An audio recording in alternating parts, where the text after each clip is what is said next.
Hello and welcome to your favorite bookish podcast, Fully Booked and Caffeinated. I'm Heather. And I'm Kelsey. And today we will be discussing the winter romance, One Day in December by Josie Silver. Now, before we get into it, I apologize for my voice and sniffles, the joys of living with a toddler who's in daycare, and it's cold season. So I'm going to be sick every other week, basically. So yay. So bear with us. Yes. So what are you drinking? I actually have some tea. I have a chai tea because I'm also starting to feel a little bit of a scratchy throat, and I'm trying to get ahead of it. I did my emergency today. Nice. But I actually got coffee out a lot this weekend because we were bouncing all over the place. But yesterday I had a Wawa hot coffee because it was dreary and rainy and wet. And I had their holiday blend. I usually mix it, so I did their holiday blend mixed with hazelnut. And it was delicious. That sounds really good, actually. I love a Wawa hot coffee. I haven't had a Wawa hot coffee in a minute. It's been some time. Yeah, it really hits. What are you drinking? I'm also drinking some tea. I have a ginger and mango tea, and I added honey and sweet and low. Ooh, ginger and mango. It's supposed to be some kind of like immune support tea.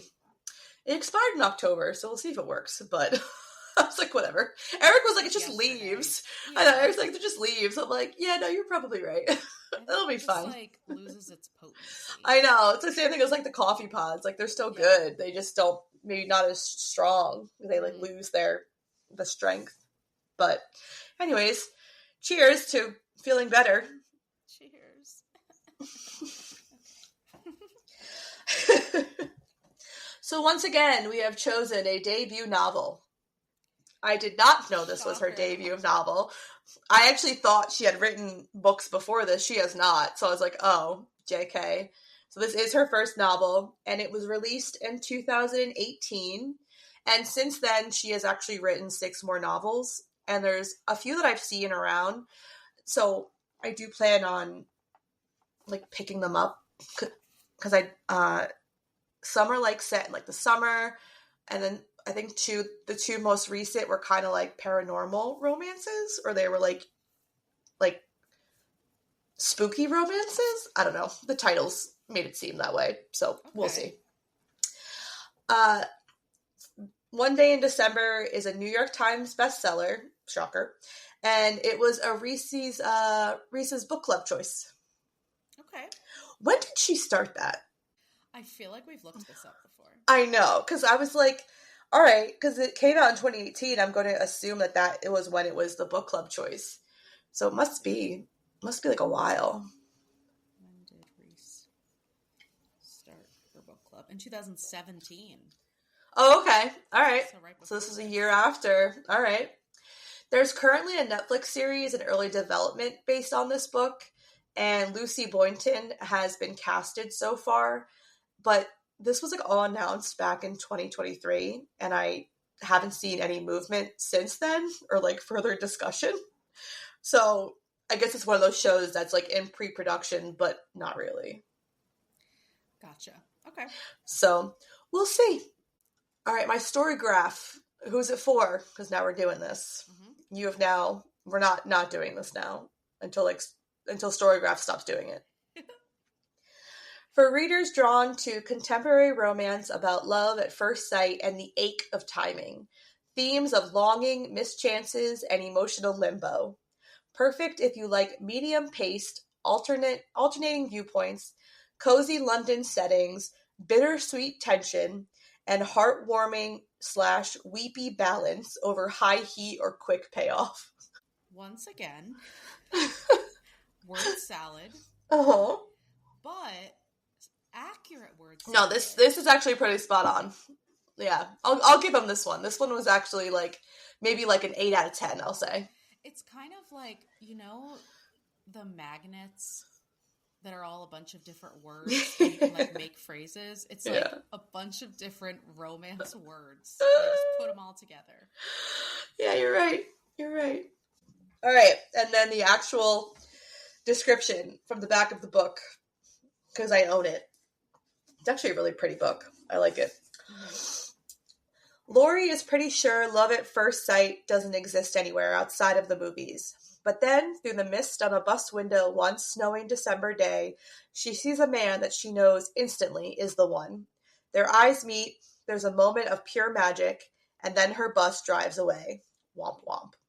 Certain they're fated to find each other again, Laurie spends a year scanning every bus stop and cafe in London, hoping for another glimpse of what she trusts is true love.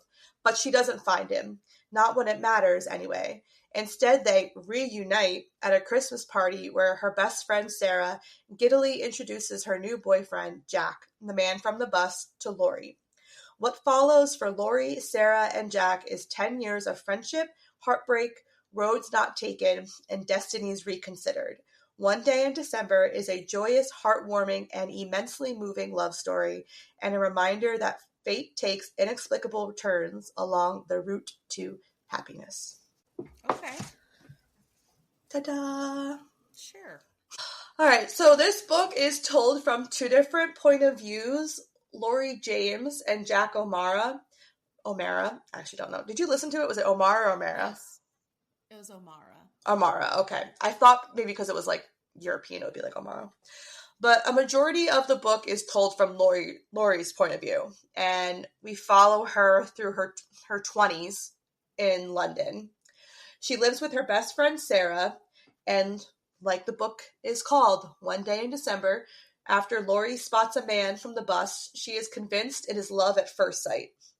The bus then drives away before either she can get off or the mystery man can get on, and Laurie spends the greater part of the next year attempting to find her mystery bus man with the help of Sarah. This just like cracks me up because I'm also just like, you're really just going to search all of London for like this man. As if London isn't this huge bustling city. I know, like what are the odds? The bus man, that just sounds so funny. He's a bus man. He is a bus man. At the girls' annual holiday party the following December, Sarah is ecstatic for Laurie to meet her new beau, and lo and behold, it is the mystery man from the bus stop. Enter Jack O'Mara.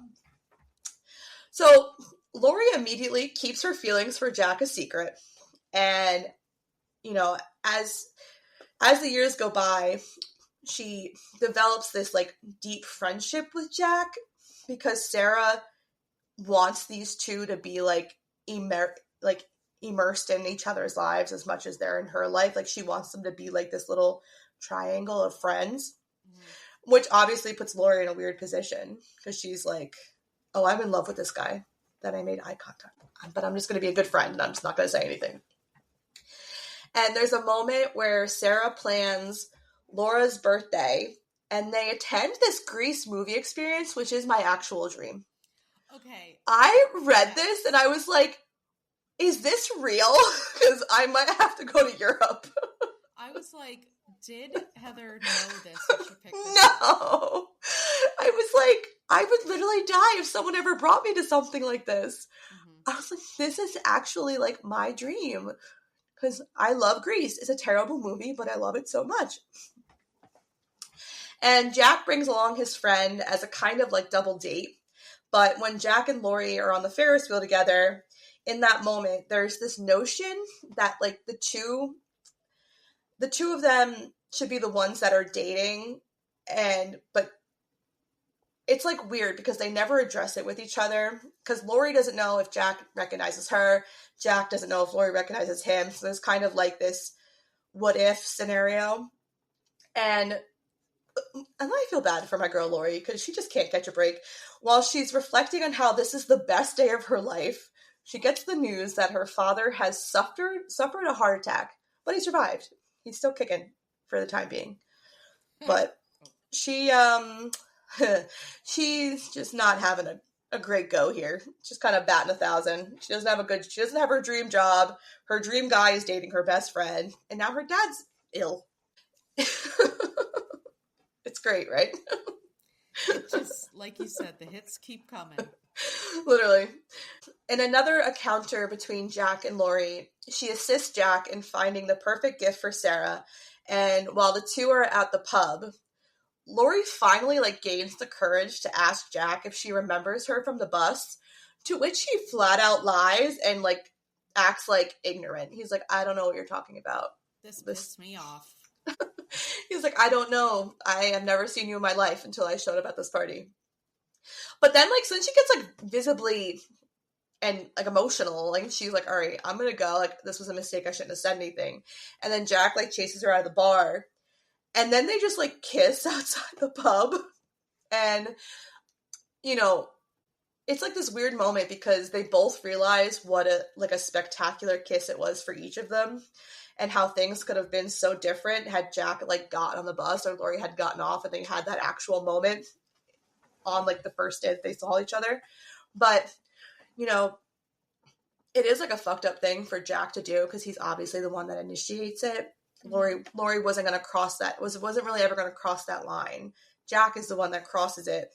And then he just kind of is like, all right, we're just never going to talk about that again. Okay, because he's like, oh no, I lied about not remembering her and I hurt her mm-hmm. feelings. So the only way to make it better is to now kiss her, which is so much worse than just admitting that I knew her. I know. He should have just been yeah, I remember you. But then I guess it's kind of in that moment, if he openly admits it, that he does recognize her, does it put them in a harder spot? But I feel like if Jack was a smarter man, he could have framed it and been like, yeah, of course I know it was you, but I think this is the reason, we were always meant to be in each other's lives, and I knew that from the first time I saw mm-hmm. you, but I'm happy with Sarah, and now we're great friends. Yeah. Yeah. It's kind of a tough moment. Mm-hmm. And it's it is the catalyst, I think, for everything that transpires after. Because in that moment, I don't think Jack realizes how monumental that is for Laurie and how that completely shifts the trajectory of her life. Mm-hmm. Because I think that if he had continued to play ignorant and didn't chase her out of the bar and do that, I think it would have been awkward for a little bit between them, but then things would kind of go back to normal. Mm-hmm. Whereas now it's completely shifted Laurie's life, and now she's racked with guilt, and she feels the need for change. So then she uses the money, because basically her dad almost dies, so her parents here's some money for my kids to go do something fun in case you have a heart attack. I want you to live your life. Yeah, they're YOLO, enjoy it while you can. So she goes on a solo trip to Thailand, and I'm like, this is something that Kristen would do. Our friend, she would just be like, all right, she's done it, actually. She hasn't gone to Thailand, but she's gone to other countries, by herself. I could never. The amount of anxiety I would have. I'm so jealous of the way that she does this and just doesn't book a return flight. And it's just mm-hmm. Fuck it, we'll see what happens. I know. And then while she's there, she meets Oscar, who is a young banker from London. Now, all I'm going to say here is that the fact that he was a finance bro should have been the first red flag. But they were in Thailand. Everything's an illusion in Thailand when you're on vacation. But the two continue their relationship once they return to England. And when Jack meets Oscar for the first time, there's this underlying feeling of animosity for no real reason. And it's kind of as the reader, I feel we're left with wondering if it's jealousy or if it's just Jack just being an asshole. And I feel we want it to be jealousy, that he's upset that Laurie's happy, but I think that he's just an asshole. Yeah, I think it's definitely a combination. Yeah. But he just sucks.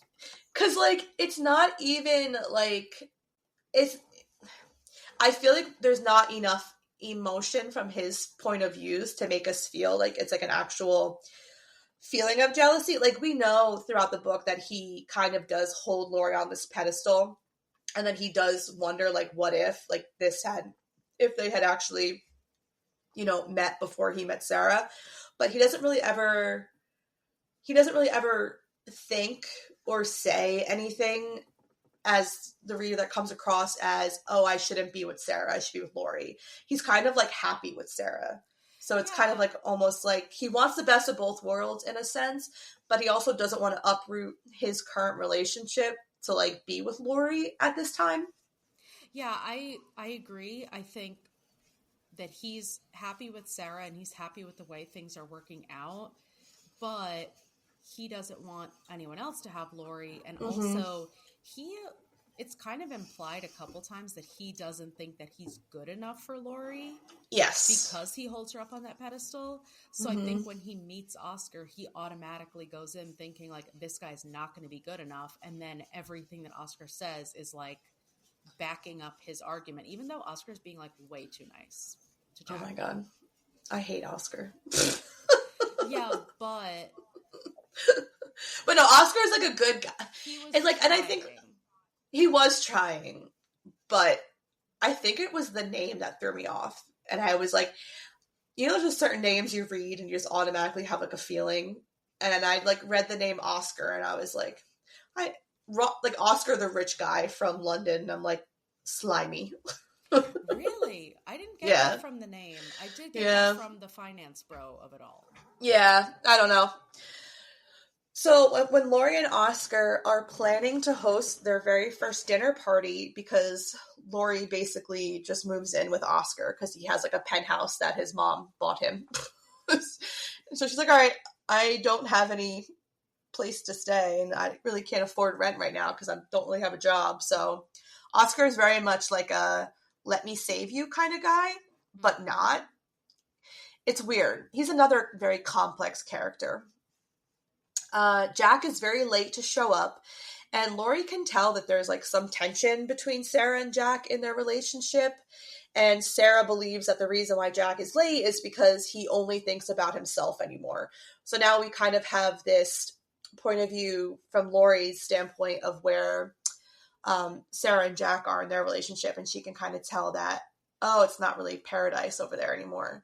But Sarah doesn't really go into much detail about it. She's just basically like, yeah, Jack's an asshole. So, but then she gets a phone call from a man named Luke to tell her that Jack has been in a car accident. So our dude almost dies. And then after the accident, he just becomes an even bigger asshole. He just gets like very distant with everyone. He doesn't treat Sarah well. He doesn't treat Laurie well. But Sarah still like cares about him. And I think like this is what aggravated me about Sarah in this part of the book is that she clearly was unhappy with Jack, but I feel like now she feels like this kind of commitment to stay with him because he was like badly injured in an accident. She's like, well, if I leave him now, like it's just kind of like I'm going to look terrible. But I feel like there's really no real connection between them anymore at this point in the book. And she clearly still cares about Jack. So when she goes to visit family, she asks Laurie to check in on him while she's away. And Laurie does as Sarah asks. And Jack basically says some very hurtful things to Laurie and then kisses her again, like aggressively. And then effectively like puts this tarnish on their relationship. And, they're not really the same for a while after that. And he like, he realizes that he's like fucked up and he needs to be like a better person.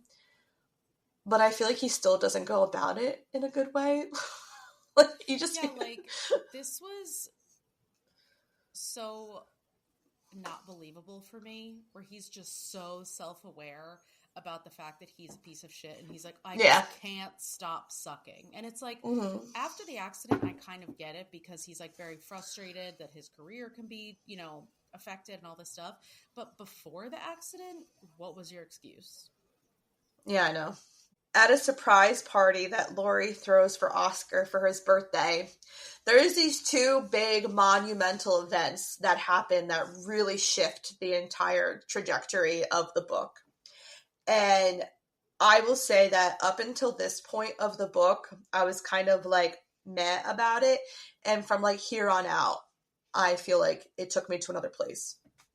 So the first is Oscar proposes to Laurie, which he has just done since like the first time he met her. Which was like, I think another big red flag for me because he just met her and he's like, oh, we should get married. And Laura's like, ha ha ha ha ha ha. Sure, sure. And then, but like Oscar like continuously asks her. And so she finally gives in and she was like, yes, because she actually commissioned like this really wonderful birthday gift that I thought was so thoughtful. It was a painting of like a real life painting of their little hut that they stayed in when they were in Thailand. Because like obviously Laurie and Oscar were different people when they met in Thailand, as you are when you go somewhere that's not home. And so I know the two of them very much wish that they could be back there. Yeah, and And that's why I didn't, like, obviously I knew that Oscar was going to end up being shitty, but I yeah. didn't fully dislike him because even though they both knew like it shouldn't have worked because they are so different and like there's all the issues with his mom and his career and all this stuff, they still had some really sweet moments and like they really wanted it to work. Yes. Yeah. I think that Laurie really, really wanted it to work. Like she wanted to believe that a relationship was possible for her. Because I feel like prior to the whole Jack situation, she was very much unlucky in love. And then the second thing that happens is Sarah and Jack break up. And, you know, I actually really loved the moment of them sitting outside and having the breakup. I just felt like it was really mature and they both kind of were like, it's not really anyone's fault necessarily. We've just like outgrown each other and there's no real substance to a relationship anymore. And so Jack ends up moving to Edinburgh for a job opportunity, and Sarah ends up dating Luke, the dude that found Jack, our Australian man. It's like, okay. I was like, all right. I mean, plot twist, I guess, right? Yeah. Yeah, it's like because of this breakup and because it was mutual and they were kind of agreeing on it, it's like, okay, he didn't have to feel bad anymore for treating her like shit, and she didn't have to feel bad anymore for texting Luke. Yeah, because he was like, they kind of had like this friendship behind the scenes, and Sarah had kind of alluded to Jack that, oh, he checks in on us from time to time, but wasn't giving him the full extent. So they were both kind of like dishonest with each other in different instances. And like, just clearly there was this line that was drawn in their relationship even before the accident, so I'm glad it happened. Like, I'm glad they broke up. Yeah, and that's why I don't know if I necessarily saw it as she was staying with him because of the accident, but I think because they had of like the age that they were when they were together and they did that growing up together, and also it was comfortable. And I mean, I know this, obviously. Sometimes, like, just being with someone who it's so comfortable and you're like, I'm never going to find this again and we'll get through this rough patch and all that stuff. And it's like, so I totally understood why she was still trying to make it work, even though Jack was just being horrible. Yeah, like, I definitely feel like she gave him too many chances with the way he was treating her. So right before the wedding, Laurie admits to Sarah that Jack was the man from the bus, and Sarah essentially feels betrayed and is livid that Laurie has kept this secret all this time. And when Laurie is trying to rectify it, it basically falls on deaf ears, and Sarah does not show up for Laurie's wedding, where she's meant to be the maid of honor. So it's like the night before the wedding. And so now Sarah's just like, she just essentially feels completely betrayed and is like, I can't do this. Which Laurie folded like a damn potato chip. Like, you would have had to waterboard that information out of me. I never would have confessed. You held the secret for that long? And she's like, oh, I had a couple glasses of champagne. I don't care. You would have to carve that out of my brain hole. I know. It's interesting, but we're going to circle back to that, so don't worry. We're going to talk about it. Okay. When it comes time for the speeches, and Jack realizes that Sarah has not shown up, on a whim, he just stands up and delivers a speech on Laurie's behalf to save the moment. And the veracity of his speech basically leads others to believe that there's unresolved feelings between the two of them. Like, the girl that he brings to the wedding is kind of like, are you in love with her? Like, the speech that you just gave. And even Oscar, like, that night when they're in bed is kind of like wants to like press the situation. He's like, has anything happened between you and Jack? And Laurie's like, oh, no, like, let's just have sex. Don't worry about it. Everything's fine. So sometime after the wedding, Laurie's father dies, which leads to the repair of Laurie and Sarah's friendship. And her relationship with Oscar starts to deteriorate as he spends half of his time in Brussels for work, alongside his ex-girlfriend, who wants to sleep with him still, and that Oscar's mother holds on a high pedestal, and who wishes that Oscar was dating. Mm-hmm. So Laurie was not privy to this information. She found out through Oscar's mom, who definitely dropped that bomb on purpose, because 100%. She's definitely a monster-in-law. And she, like, knew that, I can't remember her name, but it was something weird that began with a C. She knew that, like, she worked for the same company that Oscar did, but she didn't realize that they were so intimately working so closely together.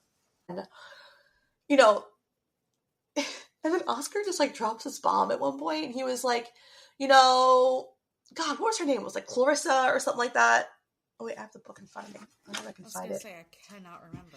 It was a name that sounds like she would be this kind of person. Mm-hmm. I'm never going to find it. Oh, wait, was that it? No, it's fine. I know it's going to, like, take me forever to find it. Man, I can't remember. But, like, began with a C. I know that. Cressida. Mm-hmm. Which, I think that's a name from Bridgerton, and that person was terrible, so I think I immediately, like, put the two together. Gotcha. But Cressida basically is like, well, when you're away from your wife, I'm sure you have needs, so we should just have sex when we're together in Brussels. And Laurie's like, what the fuck? She's like, I did not sign up for an open relationship. Like, and the way that he just throws it out there. And I don't know what he's expecting her to say. And then she's like, okay, well, so what? She's just going to catch you in a weak moment? He's like, no, that would never happen. And I'm like, oh, you've obviously already thought about it. So it's definitely, I know. He acts like, I know. He almost is throwing it out there to see if he can get, like, the approval from Laurie to do it. 100%. Which, don't love that. So then they attempt to have a baby, thinking that this might salvage the relationship. Hint, that's never the answer. Yeah. This is never the answer. Children do not bring you closer together. In fact, if you're not happy before having a child, it will essentially ruin your relationship. Mm-hmm. Like 1,010%. And then this child's going to feel like a certain way about it, knowing that they destroyed their parents' relationship. Mm-hmm. And then during this time that they're trying to get pregnant, Oscar drops the bomb that he plans on moving to Brussels full-time without any consideration for Laurie and her wants and needs. He just expects her to drop everything and move to Brussels with him. And she's like, WTF, sir? Like, I have autonomy here. I have a mind and, a say in where I want to be. You don't get to control that just because we're married. And so when Laurie admits that she thought for a moment that she was pregnant, and then when she sees the negative result on her test, she obviously feels immense relief and then realizes that their relationship has grown stale and ran its course. And so the two separate, which was for the best. Mm-hmm. Mm-hmm. Like, I feel like there's so many relationships in this book that I think like led to the moment that we are now. But I don't know. I feel bad for Laurie that she got stuck with this because they were together for what, 5 years, 6 years? I didn't even realize it was that long. Because it's over a 10-year period that this book runs through. Okay. And I think she was with Oscar for like 5 or 6 years. Okay. Maybe 5. So Sarah and Laurie then have like this poetic discussion about how home is not a place, but a person. And when Sarah questions Laurie about who that might be for her, very well knowing it's Jack, she kind of like pushes Laurie to take the chance, since this is the first time that both Laurie and Jack are not romantically involved with someone else. Because basically once Jack and Sarah break up, he just keeps falling into bed with different women. And they're not really relationships that have any real potential, which like the women don't know that. They're, you know, his one girlfriend that he's with, Amanda, for a long period of time is like, when are you going to propose? And Jack's like, I'm not. Jack's like, wait, what? Jack's like, I'm not getting married, girl. I don't know what you think is happening here, but it's not that. And then in this grand romantic gesture that is very much First Time Caller by B.K. Borison, it's like a callback to the book we read before. After listening to Jack's radio station gig, Laurie calls into the radio station and reveals her true feelings for Jack for the first time. And for the first time, Jack admits that he has known all along that Laurie was the woman from the bus stop. And the internet basically blows up because they're like, who's Rona? But Rona's obviously Laurie, but no one knows who it is. And then Sarah calls her and she's like, are you, like, you're Rona? And she's like, yeah, I am. It's like, we have to go to Scotland now. And like, what is the word I'm looking for? When you put it together, consummate your relationship with a kiss. When you put it together. I couldn't think of what the word was. Oh my god. Anyway, she flies into Edinburgh and the two reunite and kiss in a happily ever after moment, and then the book just ends. So it's like, it is a decently long book. It's like a little over 300 pages, and there's definitely a lot that happens throughout the book and in this 10-year span. And obviously I just want to hit like the major plot points because there's like too much minutia that happens like in between. You don't want to talk about the 2 full pages where she's talking about the runny egg that Oscar made for her? Forgot about that. I remember that. Like, this is so fucking irrelevant. Yeah. So anyways, I have obviously a plethora of discussion questions because this is a good discussion question book. I will say that. So first we'll start with, why do you think that Laurie couldn't bring herself to tell Sarah that Jack was the man from the bus? Follow up, what would you have done if you were Laurie? I think a lot of it had to do with Laurie's insecurities because she talks continuously about how gorgeous Sarah is and how she's like just so effortless and everyone falls in love with her and all this stuff. So I think she was like, why am I going to introduce myself into this when obviously Sarah would be Jack's choice? This is hard because originally my first thought is like, I wouldn't say anything either because like they're obviously together. It's not like they're going to break up and then you're going to start dating him. But the fact that Sarah tried so hard for them to have this very close friendship, I would be like, and like they're in their early 20s. I would tell. I'd be like, you are not going to end up with this guy. We are 21 years old. Let's both start fresh. I know, and I feel like it's kind of like a situation where I feel like Laurie is kind of like this hopeless romantic in a sense. And she sees how happy her best friend is with Jack. And I think that first and foremost, Laurie is a people pleaser and puts people ahead of her. So the fact that she sees her friend's happiness, she's willing to put that in front of her own happiness, which is essentially like her downfall. You know, it's kind of one of those moments where you have to like realize that what you want and what you feel matters more than what someone else feels or wants. But again, they're in their early 20s. She doesn't know how to differentiate that quite yet. She doesn't know how to parse through those emotions. So she's just very much like, all right, well, I guess there goes my shot. Which, like, same girl. I probably would have done the same exact fucking thing. I am a Laurie through and through. All right, so despite trying to keep their distance, Laurie and Jack couldn't deny their mutual attraction for each other. Also, Sarah pushes for the two of them to become friends. When did it become apparent that it wasn't just mutual physical attraction, but emotional too, between Laurie and Jack? For you, what moment? That's a good question. I think probably at the Grease birthday. Yeah, the Ferris wheel. Yeah, because it shouldn't have been awkward that they were going on the Ferris wheel together if they weren't into each other. And it was awkward because the sexual tension was palpable. Yeah, and I also feel like this was the first moment that we got from Jack's point of view where he was kind of didn't love seeing Laurie with his friend Billy. And it was kind of like, oh, I haven't really seen Laurie be in any kind of like romantic scenario before. So now this is kind of his first time seeing it. And of course, it makes him, I think, ponder, obviously, about the fact that, like, what could have been situation. Mm-hmm. And I think that when they're on the Ferris wheel together and the way that he's being with her, you could definitely tell that it's more emotional than just like physical. There's just, I don't know, there's kind of like this spark that's ignited in this scene that carries over into like the next situation that happens, which is the bar. I agree. Dissatisfied with her job and feeling guilty for kissing Jack, Laurie decides to leave it all behind and go to Thailand for a bit. Why was this the right choice for her?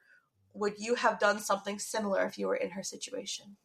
Definitely. And not just because of Jack, but because she kept making these New Year's resolutions about, her job and her career, and everyone else was kind of moving forward, and she was the only one who wasn't. Yeah. And I think she definitely needed that little reset to be like, not only is life short, but I have to stop being like complacent and just seeing that it's easier to just stick with this job that I don't really like, but at least it's something and blah, blah, blah. So I think it was 100% the right decision. Do I think she should have met a man there? No, never met a man. But I mean, I would love to have this like eat, pray, love moment. I agree. And like, I think that it was definitely the right choice for her, because if you like think back where her life was at that point, she really had nothing going for her. Like you said, she hated her job. Her best friend is dating the love of her life that she, kissed. Yeah. And she's just very like, her dad just got really sick. So she's kind of like in a place where it's like, continues to be one hit after another. And so I think that just picking up her life and going somewhere without a plan in mind and a return date is so brave. I could never. And I think it was this moment for me that really changed how I've also viewed Laurie. And I was like proud of her, because I feel like I see so much of myself in Laurie. And so seeing her be brave enough to like make this decision to finally put her own happiness first was like a really meaningful, pivotal part of the book. I agree with that. But yeah, I don't think I could ever just leave without any return date. Listen, if I had the money, I'd do it in a second. I mean, yeah, I guess if I had the money. Like, weekly FaceTime date. That's all. And it's like, she just seems like so like at peace and at like full relaxation, which, what does that feel like? Yeah, I've never relaxed since I was born. So what does that feel like? No idea. So while in Thailand, she meets Oscar. And while she can tell he comes from a different background and lifestyle from her, they still have this instant connection. But Oscar of Thailand is different from that of the one in London, who is much more serious and put together. So it's a two-parter. So my first is, why do you think people become a different version of themselves while on vacation? And why do you think it's hard to remain that way, that more relaxed version, once you get back to the real world? I mean, it's all about responsibilities, right? Like when you're on vacation and you can, like, you're the best version of yourself because you don't Mm-hmm. have the daily stresses. You don't have the annoying person driving in front of you that cut you off, the person in line Mm-hmm. at, Starbucks that cut in front of you or something like that. Like, you cut out all of these daily inconveniences and you can just focus on how beautiful the world is, like Mm-hmm. how appreciative you can be of the world. But then when you're going through your day to day, it's so easy to forget about those things. And especially for Oscar, who has this high powered job and a lot of Mm-hmm. responsibilities, and he has a lot of expectations from his family, it's really hard for him to switch that off because, like he says, in finance, if you're not going 100% Mm-hmm. all the time, it'll pass Mm-hmm. right by you. Yeah, I think Oscar's character is kind of complex in this situation because, you know, I did like him in Thailand and I felt like he was like this carefree guy. And, once they returned to real life in London, it's not necessarily that quick of a switch. It does kind of, it's like a slow, gradual switch. But, you know, he keeps reminiscing on Thailand and keeps saying, I wish we could just go back to Thailand, and go back to those versions of ourselves. And so it's almost like disappointing that they couldn't carry that feeling with them back into the real world. And I also felt very disappointed that they didn't return to Thailand for their honeymoon. Um, Yeah, what the hell is that about? and I guess like, and I feel like Laurie tries to justify it by saying, well, we don't want to like erase that moment we had together. But, deep down, she wanted to go back to Thailand. She wanted to kind of, I don't want to say recreate, but build on that Mm-hmm. connection that they had there. And And I do like, think it's a valid point to not want to go back there mm-hmm, because their memories are so good. And it's like your expectations would be so high. And it's kind of like, oh, this is who we are now. Let's create new memories. but I also feel like if you were that happy, if you're still that happy as you were at that time, you should want to go back. So I think it kind of almost speaks to like, it's almost like a foreshadow of their future relationship because they're no longer the same people that they were when they first met. And they're not willing to go back to try to like recreate it, which is like upsetting. It's like depressing that they actually don't have as strong as a connection as they like necessarily think they do. They don't realize it in that moment, but I think that was kind of like that was like what I took away from it. Yeah. Well, yeah. And because their whole relationship is built on just this Mm-hmm. relationship in Thailand, when, then they get back to the real world and they're able to make it work for a while, Mm-hmm. but they have so many differences. And even like Yeah. she says, in Thailand they had so much time to just talk and just to be Mm-hmm. around each other and to prioritize each other. And Mm-hmm. I don't think there's anything wrong with them coming back and not being able to prioritize each other. Like, Mm-hmm. that's the way life is. But that on top of all their differences and on top of Oscar wanting a very specific type of woman and Yeah. not being able to admit that to himself Mm-hmm. was unfair for both of them. Yeah, because Cressida is definitely like his perfect match, but he wasn't willing to like admit that.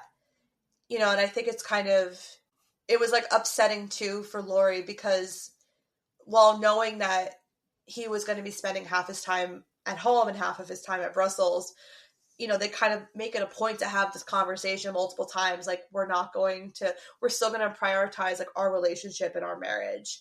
And, of course, I feel like once you put that out there, it's never good. You should never have to verbalize that we're going to prioritize our relationship. And then because now there's like this unnecessary pressure, I think, placed on both of them. And it's kind of like, I don't know. I just felt from the beginning of their relationship that I knew it wasn't obviously going to like last. But I just felt bad for Laurie. I felt like she thinks she finally finds this perfect man, and then she kind of just continues to get the shit out of the stick. Yeah, I agree, but I also think they were both to blame because they didn't have these important conversations. Like, where would we raise a child? Oh, I'm supposed to quit my job? Oh, we're like all of these things that could have been avoided if they had spoken about them. Like, Oscar didn't even say, hey, are you cool with me going to this job? He's like, no, I'm just going to do it. And it's like, oh my God, like, you are now in a fully committed relationship. You can't just like decide on a whim that you're just going to go somewhere, spend half of your time in another country away from your wife. Like, you have to have these discussions together. 100%. And I agree, like, they had a really big lack of communication. Mm-hmm. Because at the same time, Laurie has never indicated to him that she wouldn't go, because like she has changed so much since they started dating. Like, now she's throwing dinner parties, and you know, she has and I'm not saying there's anything wrong with that. Like, she was kind of lost, and you know, he helped her feel more sure of herself, even though she was uncomfortable in a lot of these settings. But she really had changed so much and fit herself into his life. So it's like, of course he thought that she was just going to come with her. Yeah. You know, and it's like, obviously I get why that freaked her the hell out, but because they didn't have these conversations, why would he think any different? Yeah. No, I agree with that. I agree with that completely.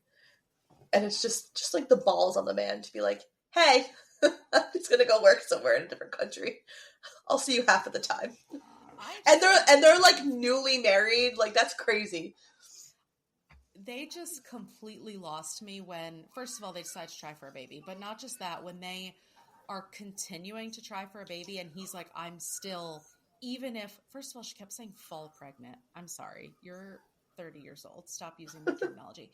But when they're talking about how he would stay at his job going to Brussels when she had a baby.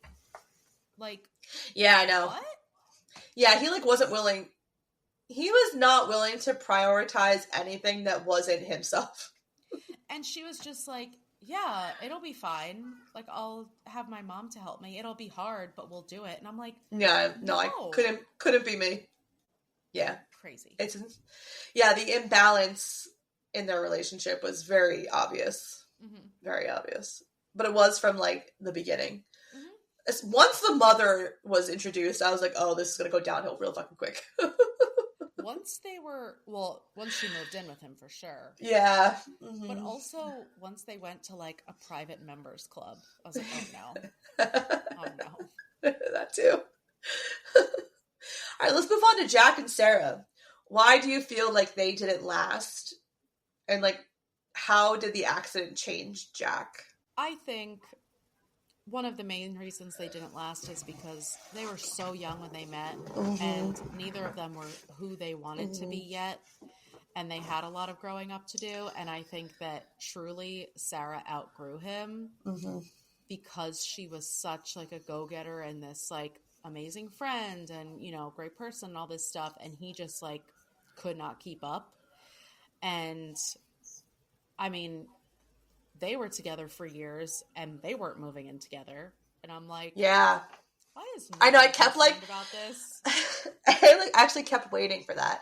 I kept waiting for that chapter where like Laurie says, oh, it's Sarah and Jack moved in with it, and then like it just like wasn't happening. Like, I definitely feel like their relationship was stagnant and there was no real like room for like improvement in a sense, because, you know, there was that interesting part of their conversation where, you know, they talk about being like 100% for a person.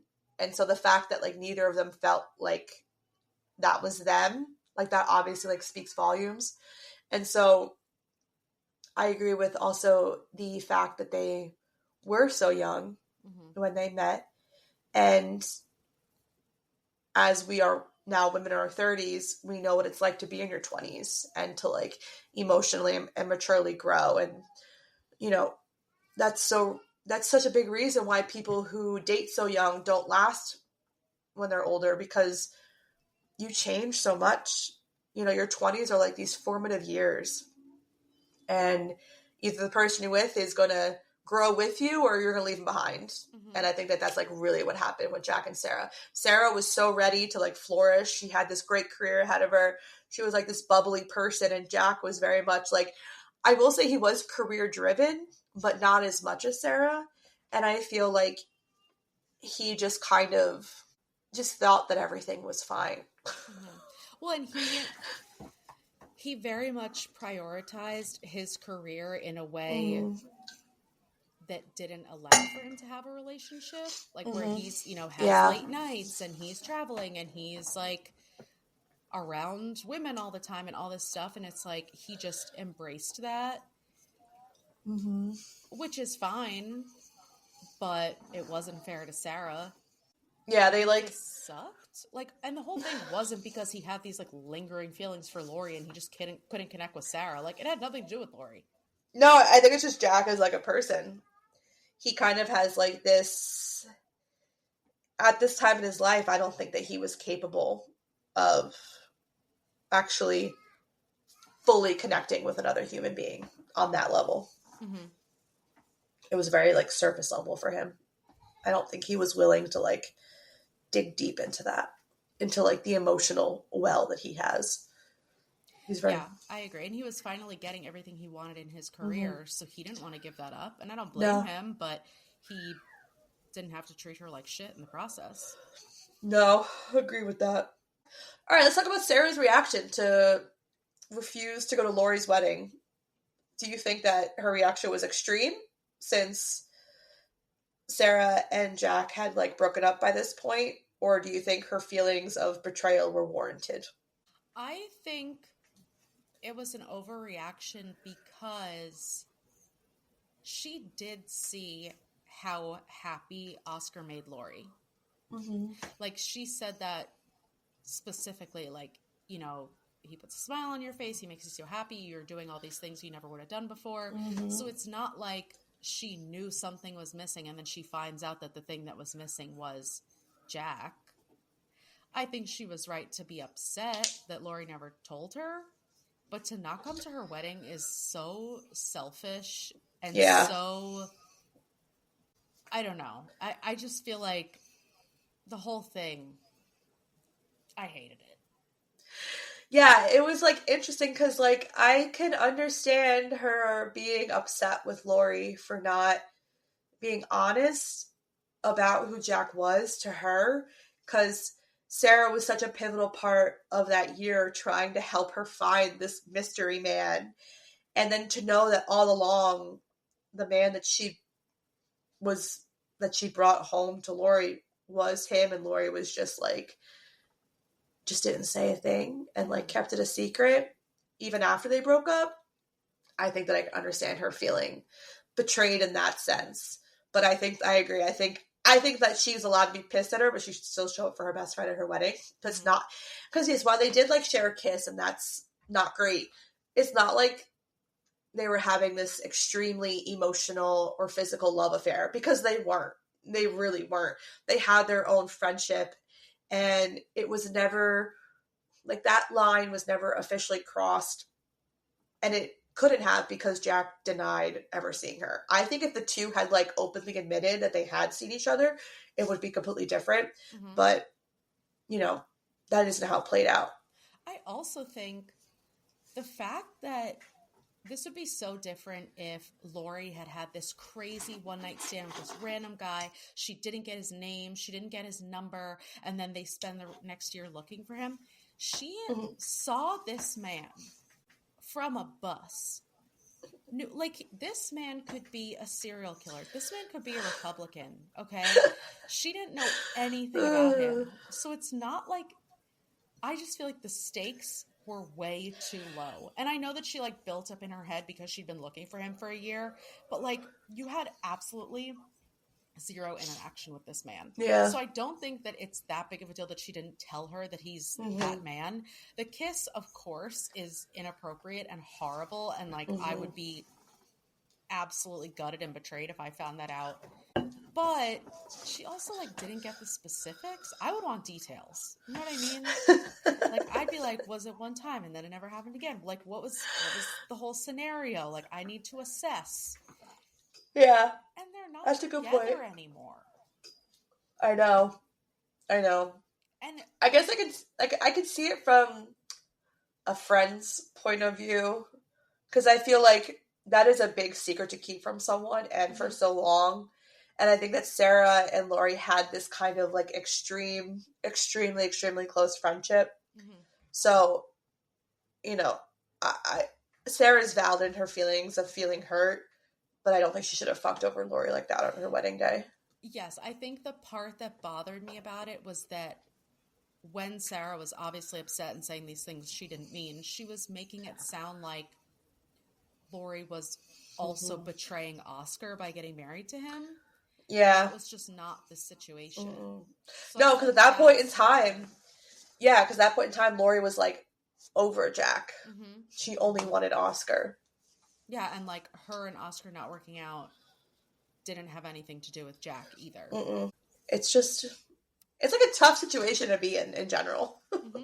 Like, you know, I don't ever want to imagine that. Because like I feel like I've been in positions where when I was younger, the boys that I had crushes on always had like crushes on like my friends, but it never got to like this point where like I like had like was harboring this crush that I didn't tell my friend about, and then they start dating. Like that's extreme. I don't know that I could handle that. Yeah, no, that definitely happened to me growing up too. I was never the one like chosen. But I just got over it. I wasn't in love with any of these boys. Give me a break. All right, so I feel like we kind of briefly talked about it, but how did each Laurie, Jack, and Sarah change from the beginning of the story until the end? So like we can cut it too. We don't have to go into like a huge explanation of it, but you know, I feel like Sarah pretty much stayed the same, but like I'm trying to think the right way to describe how I feel about Sarah. She stayed the same, but she was still so tough, like in a good way. Like I feel like she didn't take shit. She did, but she didn't. Yeah, I feel like Sarah was selfish in some ways, especially trying to force this relationship between her boyfriend and her best friend. But overall, she was such a good friend. I think Jack just really got worse and worse as this book went. Yeah, he did actually. I feel like he was kind of. I definitely feel at the beginning of the book, I was like rooting for him, and then to see like his character arc kind of plummet the way that it did was like a little like disappointing, I guess you could say. But then when he finally has like this aha moment of I need to like be alone and just like sit with my feelings and my thoughts and stop just putting my dick in whatever I can find. Is when he finally like shifted into like this more of like a human being kind of person. Like he was able to like pull himself out of being an asshole to be like a nicer asshole. Yeah. And he just hurt so many people along the way, including Sarah and like just all of them and all these random women that he was sleeping with. But also, I didn't like him from the beginning, and I'm so surprised that the main character male in this romance who we're supposed to be rooting for was just so terrible. Like there's this one scene at the beginning that night when they go out for Valentine's Day and Sarah is drunk, so she goes to bed. Yeah. And Jack, it's from Jack's POV, and he's like talking about how she leaned over and he like saw the curve of her Mm-hmm. hip, and he's like, oh God, like it's so unfair that women just have these curves. And I'm like, this is disgusting. I think that was also, I mean, the way that I took it, I think that the point of his character, I don't think we were supposed to like him. I mean, good. Especially because, like, from his point of views and how he reacted to things and how he described things, you're, like, patiently waiting for that aha moment and for him to become, like, this Prince Charming, and he just doesn't. Yeah, I think even if he had, I still wouldn't have been convinced. Like this scene Mm-hmm. was really giving like, oh, I raped her because of what she was wearing. Like she was asking Yeah. for it. And I Mm-hmm. was like, oh, okay, I'm out. But I think Laurie was my favorite growth. I think that she changed so much from the beginning of the book to the end. And, you know, seeing her become strong enough to, like, make her own decisions and own up to them was really like nice to see. And I'm happy like she didn't, because I feel like she could have just settled and stayed with Oscar. Mm-hmm. And like I'm glad she didn't.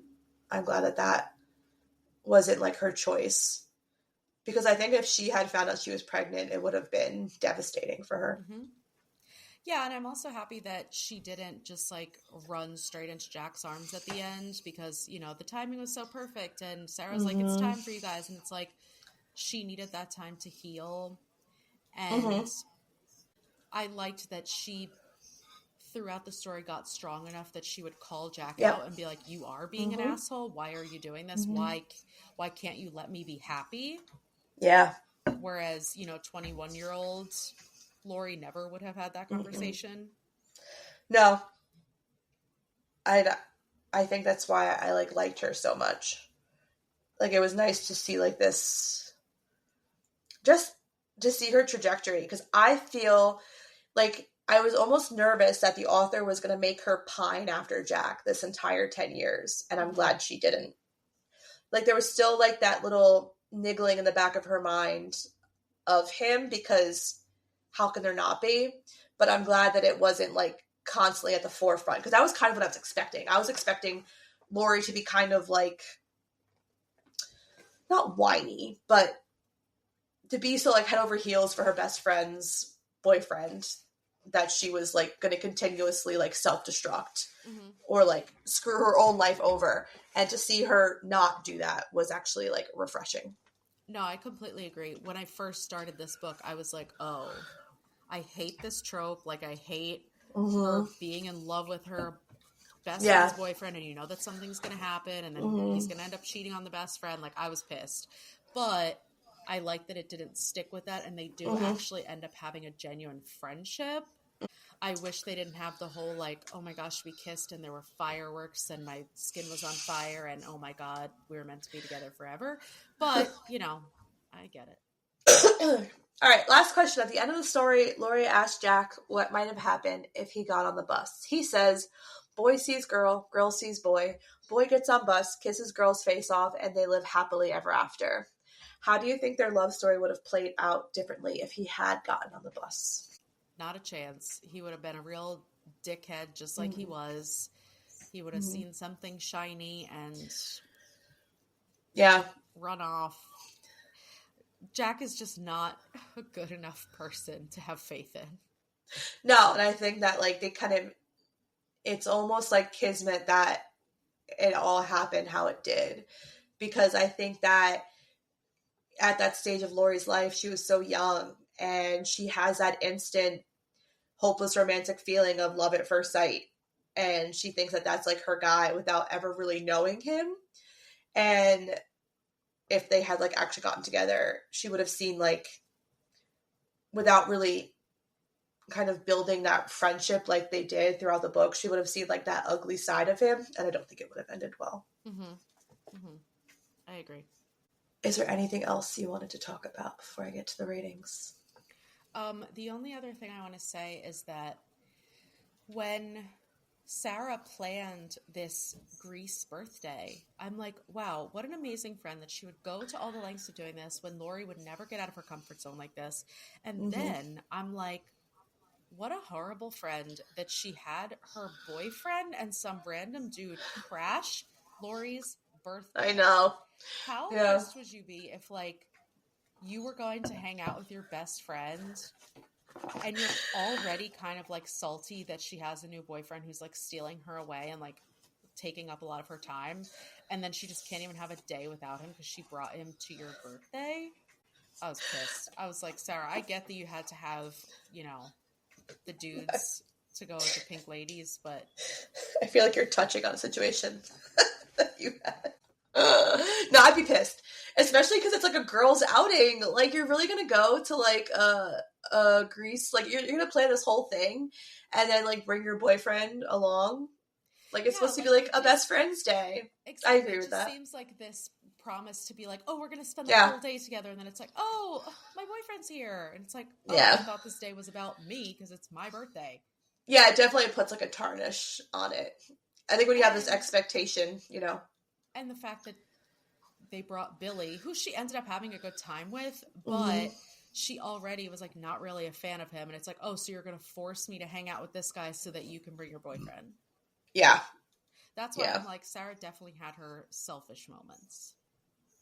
Oh, yeah. Yeah. But like, I will say their friend, and I actually didn't talk much about it, but like their friendship was so beautifully written, you know? And I like that. It just goes to show the meaning of a true friend, because even though shit went down between them, once a major life event happens, like Laurie's dad dying, and Sarah can come back into the fold and, like, you know, pick up right where they left off. Like, that's powerful. That's a powerful friendship. Yeah. Yeah. You know? They were so close through all those formative years, and they did go through so much together, and they each kind of, you know, had their tough moments. Yeah. And they were able to support each other through that. I think it's okay to sometimes take a break from like someone, you know, for like, I mean, obviously the reasons for this were kind of extreme, but I think that, you know, because again, like you're in your 20s, you know, like I'm saying, you're growing up with this person. You are going to change as a human. I mean, I think we've done it with friends that we thought we were going to be friends with forever that we're no longer friends with, because you just grow. And sometimes, like, I think a break can be necessary. Doesn't mean you'll necessarily actually rekindle the friendship, but I think that was probably healthy for them, because I think that maybe they were kind of codependent on each other anyways.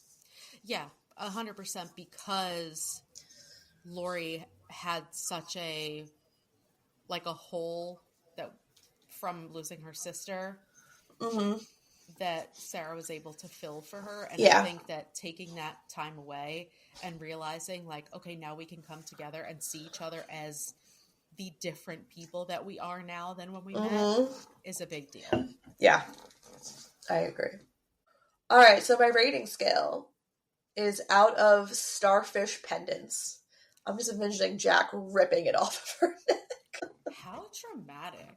Like, he was such a drama queen. I know. Throwing hissy fits. And then he was, like, mad that Sarah looked nice because he was wearing dirty sweatpants. I'm like, how is it her fault that you're wearing dirty sweatpants? I really disliked this book. A lot of the tropes, just like already going into it, I was like, okay, don't love this. I really didn't like how Jack was written. And then the ending with the radio show felt so random and so thrown in there. And it was just like the last 5% of the book. And they're like, by the way, huge radio show, and they're famous, and some, I can't remember whoever it was that like tweeted about it. Yeah. And it's like, okay. And then they just meet at the radio station. I don't know. It felt like it was anticlimactic for them finally getting together. Yeah, I can agree with that. Like unnecessary to introduce. because you could have introduced her calling into the radio station and then not had any of like the hoopla around it. Like you said, it was trying to shove first time caller into the last 5% of this book. Yeah. So all that to say, I'm giving it 2.5 starfish pendants. There you go. That's fair. You're valid to your opinion and how you feel about books. I'm like, I didn't dislike the writing. There was some, like I said, some parts that were just like so unnecessary, like the red egg thing. I'm like, am I supposed to care about this? But I liked certain aspects of like their friendships and like the growth and all that stuff. But yeah, I don't know. There was more that I disliked than I liked. You know what I mean? Yeah. So that's where I'm at. That's fine. I think if I read this book in my 20s, I would have hated it. But reading it now in my 30s, not for the romance part of it, actually. I thought that the romance part of it was kind of insignificant. Like, it really wasn't there. I gave it 4.5 for Laurie and Laurie alone. Because her storyline and just seeing like this kind of like meek, hopeless romantic girl who is consistently putting people ahead of her and not really going after what she wants, and then being shoved in this scenario where now she has to watch her best friend fall in love with this guy that she, had love at first sight with, and then just to see her like become so strong and to remove herself from like so many situations, like that takes a lot of strength. And I really liked Laurie like a lot. Like I really see a lot of myself in Laurie, and I think that's why I rated so high, because I'm just like, this is such a good character. Jack sucked. Jack absolutely fucking sucked. Okay, that's so true. And like when you're just saying that, yes, 100%, this is obviously very, you and her have a lot of similarities in the way that you hopeless romantic and like put other people first and stuff. I feel like if this book wasn't marketed as a romance, I probably would have liked it even more. No, yeah, and that's what I'm saying. Like, because even for me, I didn't like Jack. Like, he was definitely like a douchebag, and I hate that he knew what he wanted, and he just wasn't man enough to like own up to it.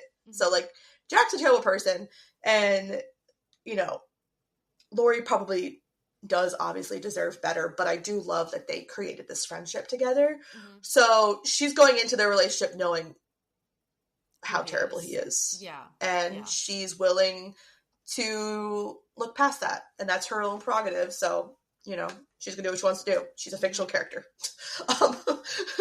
But, just Laurie herself, I really, really liked. I could have done without Jack's POV, to be honest. This could have all just been told from Laurie's point of view, and I would have been happy. 100%. I would have liked it better. Also, there was the most like random 1 or 2 pages of spice just like sprinkled in. Oh, yeah. And I was like, what is the point of this? Like when Laurie calls Jack to tell her her dad died, and he has some other girl fisting his cock. Yeah, that was good. That was fun. I was like,